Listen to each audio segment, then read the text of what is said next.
On voit bien, le toboggan est bien en train d'être mis en place. On est donc à 2 doigts de la puce électronique sous la peau. Au départ, on aura un papier avec un code QR, mais les restaurateurs, les policiers vont se fatiguer rapidement pour le contrôler. Ensuite, on aura des bornes et ce sera plus facile. Ces bornes liront votre identité ou votre statut sanitaire sur un bracelet, une montre, sur un petit objet que vous porterez dans un sac à main, sur un code tatouage ou alors, comme je l'ai dit, sous la peau, et les portes s'ouvriront. Et vous pourrez payer facilement, vous passerez à toute allure aux caisses et tout le monde trouvera super de payer sans avoir l'air finalement de payer. L'identité numérique, c'est un saut quantique et il n'y aura pas de retour en arrière possible, comme le pass sanitaire. Le marché des objets numériques connectés est considérable. Pour conforter la mise en place de l'identité numérique, on nous dit « on est déjà tracé par nos mobiles ».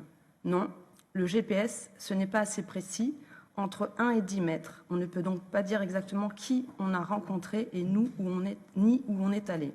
Et surtout, le portable, on peut le laisser à la maison ou sinon l'éteindre.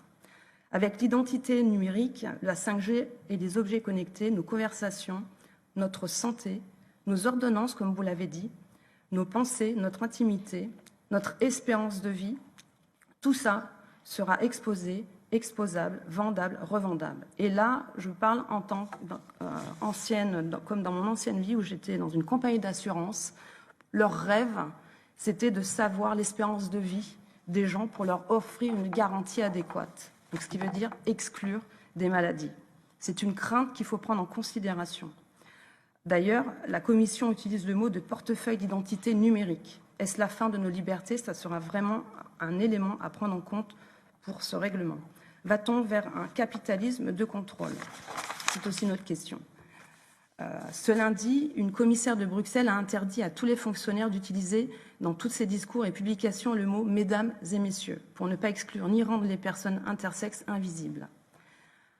C'est intéressant de noter que la Commission veut que l'identité numérique soit constante toute la vie, mais finalement pas l'identité sexuelle.